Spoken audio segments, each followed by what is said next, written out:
Bulletin में सबसे पहले आपको बताएं कि शाह महमूद कुरैशी 9 मई के मजीद 2 मुकदमात से बरी। शादमान थाना और बेकरी नजरे आतिश करने के मुकदमात का महफूज फैसला सुना दिया गया। एटीसी लाहौर के जज मंजर अली गिल ने कोट लखपत जेल में फैसला सुनाया। एटीसी जज लाहौर मंजर अली ने सानिया 9 मई के 2 मुकदमात का कोट लखपत जेल में ट्रायल मुकम्मल किया। थाना शादमान जलाओ घिराव केस में 41 अफराद नामजद थे। 15 मुल्जिमान इश्तिहारी करार, 1 मुल्जिम फोत हो गया। अदालत ने एजाज चौधरी, यास्मीन राशिद, उमर सरफराज चीमा और महमूद रशीद को 10-10 साल कैद की सजा सुना दी। मोहम्मद फहीम कैसर, न्याज अहमद, अली हसन, जैन अली, मोहम्मद असद अली, बिलाल वजाहत को भी 10-10 साल कैद भुगतनी होगी। आलिया हमजा और सनम जवेद को 5-5 साल कैद की सजा और 1-1 लाख रुपए जुर्माने की सजा। केस में शाह महमूद कुरैशी समेत 12 मुल्जिमान को बरी कर दिया गया। कैंट की बेकरी के बाहर पुलिस की गाड़ियां चलाने के केस में 25 मुल्जिमान का ट्रायल मुकम्मल। अदालत ने यास्मीन राशिद, उमर सरफराज चीमा, एजाज चौधरी और महमूद रशीद को 10-10 साल कैद की सजा सुना दी। आयशा अली भुट्टा, हाफिज मोहम्मद अरशद, बिलाल बशीर, मोहम्मद कासिम, जैनुल हसन, अली हसन को भी 10-10 साल कैद भुगतनी होगी। शाह महमूद कुरैशी, अमजद खान, इब्रार अहमद, फैसल मोयुद्दीन, मोहम्मद जमील, सादिया और तस्नीम अख्तर को बरी कर दिया गया। बेकरी के बाहर पुलिस की गाड़ियां चलाने के केस में अदालत ने 7 मुल्जिमान को इश्तिहारी करार दिया था, जबकि 1 मुल्जिम इंतकाल कर चुका है। चेयरमैन पीटीआई बैरिस्टर गौहर का कहना है कि एक बार फिर से पीटीआई की क़यादत को 10-10 साल कैद की सजा सुना दी गई। आवाम की आवाज़ को दबाया नहीं जा सकता, तहरीक चलेगी, रुकेगी नहीं। हमारा मैंडेट चोरी किया गया। 8 फरवरी को पीटीआई 180 सीटों पर कामयाब हुई थी। पाकिस्तान तहरीक इंसाफ की क़यादत को एक मरतबा फिर 10-10 साल की सज़ा हुई है।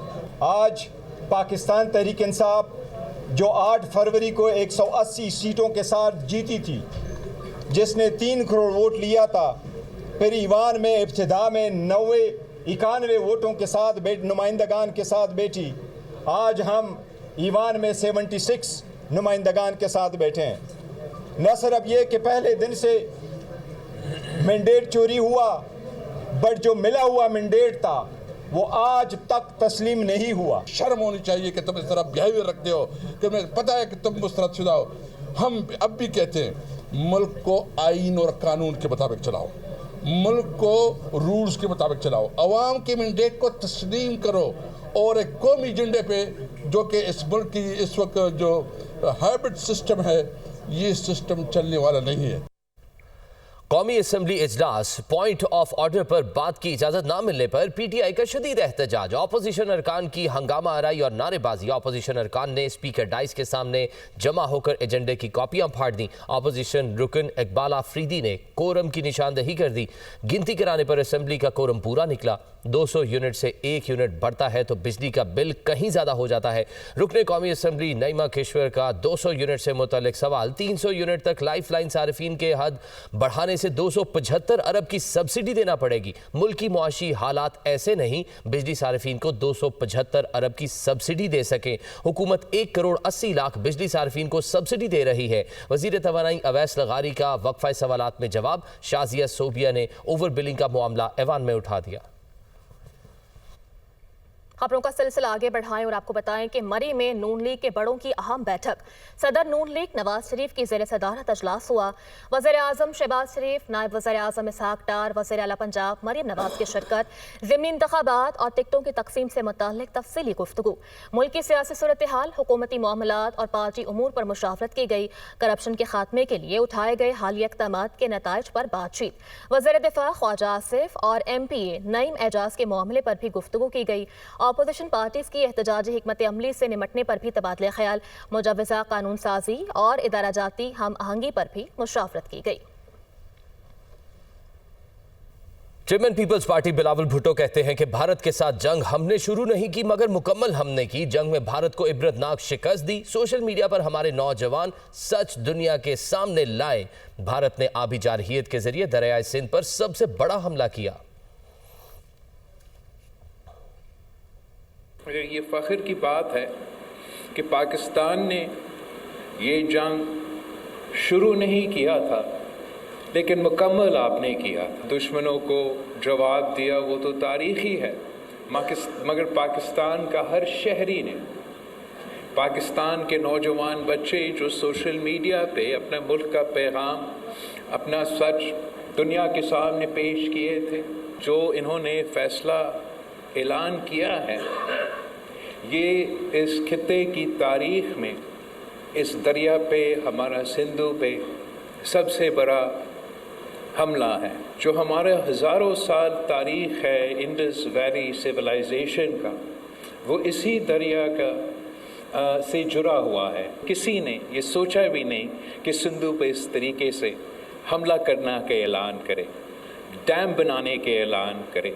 इस मुल्क के अवाम में इतना ताकत है कि जंग की सूरत हो तो जंग में भी हम इनका मुकाबला कर सकते हैं, और जो आपके 6 के 6 दरिया है वो वापस हासिल भी कर सकते हैं। मार्का हक में शिकस्त के बाद हिंदुस्तान बौखलाहट का शिकार हो गया। भारत एक बार फिर से सिफारती आदाब की खिलाफ वर्जी करने लगा। पाकिस्तानी सिफारतकारों को हिंदुस्तान की जानिब से हिरासा किया जा रहा है। ज़राए के मुताबिक भारत ने पाकिस्तानी सिफारतकारों को घर खाली करने का हुक्म दिया है। घर खाली करने का हुक्म कॉन्ट्रैक्ट खत्म होने से पहले ही जारी कर दिया गया। 4 से 5 पाकिस्तानी सिफारतकारों को घर छोड़ने का हुक्म दिया जा चुका है। पाकिस्तानी सिफारतकारों के घरों में गैस और इंटरनेट की बंदिश है। बराह रास्त आपको कराची लिए चलेंगे। गवर्नर सिंध इस वक्त मार्काए हक जश्न आज़ादी की तकरीब से खिताब कर रहे हैं। यहाँ बैठे हुए हैं, इनके लिए जोरदार तालियां होनी चाहिए। स्टेज पर हमारे सीनियर रहनुमा डॉक्टर पानी ले जाओ, डॉक्टर फारूक सत्तार भाई, तालियां। हमारे सीनियर रहनुमा हर दिल लजीज अनीस कायम खानी भाई के लिए जोरदार तालियां। अभी डॉक्टर खालिद मकबूल सिद्दीकी भाई आ रहे हैं। हेलो कराची, कराची बैठा है यहाँ। चलो मुकाबला करते हैं कि ये जो बैठे हैं ये ज्यादा नारे और पावरफुल है या सेंटर वाले और या इधर वाले। Hello Karachi, hello Karachi, hello Karachi. मैं रोजाना पानी पी लूं, 10 मिनट तक गला। जश्न आज़ादी और मार्का हक दोहरी खुशी एक साथ। सक्खर शहर जगमगा उठा है। तैयारियों के हवाले से क्या अपडेट है, जान लेते हैं वहां पर मौजूद हमारे नुमाइंदे अहकर रिजवी से। जी अहकर। जी मैं इस वक्त मौजूद हूँ न्यूपेड ओवरहेड ब्रिज पर। जो तामीर तो इसको कुछ अरसा हो चुका है कि यहाँ पे तामीर हो गई थी, मगर उसके बाद जो तज़यीन व आराइश जो आज देखने को मिल रही है वो इससे कबल हमें देखने को नहीं मिली। मेयर सक्खर की तरफ से खुसूसी इनिशिएटिव्स लेते हुए आज उस तज़यीन व आराइश का, यानी जो लाइट्स लगाई गई हैं, पाकिस्तान के परचम लगाए गए हैं, हमारे जश्न आज़ादी के मुबारक के बोर्ड्स लगे हुए हैं, पाक फौज जिंदाबाद के बोर्ड्स लगे हुए हैं, इन सारी सजावटों के आज एक तकरीब के जरिए इफ्तिताह किया गया। इसके साथ साथ मैं ये अपडेट करता चलूँ, ना सिर्फ इस ब्रिज की बात है बल्कि सक्खर म्युनिसिपल कॉरपोरेशन की जानिब से सक्खर की सरकारी, गैर सरकारी और नीम सरकारी इमारत को भी बरकी कुमकुमों से सजा दिया गया है। तमाम जो ब्रिजेस हैं उनको सजा दिया गया है, शाहराहों को सजा दिया गया। यानी इस मरतबा जो जोश व खरोश देखने में आ रहा है, एक मिसाली जोश व खरोश उसको कह सकते हैं। यहाँ पे हर शहरी के चेहरे पर खुशी नजर आ रही है। जी